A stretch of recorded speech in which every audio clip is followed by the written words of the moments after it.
இந்த கிளைமேட்டுக்கு ஏற்ற டீ வைக்கலாமா பாருங்கள்.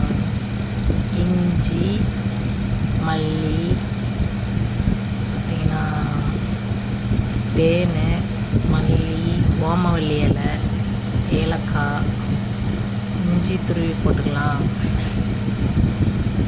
தண்ணி ஊற்றிக்கலாம். தண்ணி 2 டம்ளர் வேணும்னா 4 டம்ளர் தண்ணி சேர்த்துக்கலாம். தூதுவளை தான் இல்லை, இது இருக்கிறத வச்சு போடுவோம். போட்டு கொதிக்க வச்சு கொஞ்சம் டீ தூள் போட்டுக்கலாம் கலருக்காக. போட்டு நல்லா கொதிக்கட்டும். பாருங்க, இப்போ பாருங்க, இந்த மாதிரி சாக்கடையிலலாம் குடியிருக்கணும்னா நமக்கு நோய் எதிர்ப்பு சக்தி அதிகமாக கிடைக்கணும். இந்த மாதிரி டீ அடிக்கடி வச்சு கொஞ்சம் குடிச்சிக்கணும்.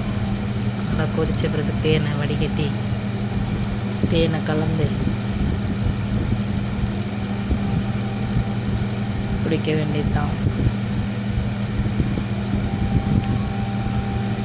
சூப்பரான இந்த கிளைமேட்டிக் சேஞ்சு இந்த மாதிரி டீ அடிக்கடி வச்சு குடித்தோன்னா சளி ஜுரத்துலேருந்து விடுபடலாம். சளி, இருமல். பாய் பாய் பாய் பாய்.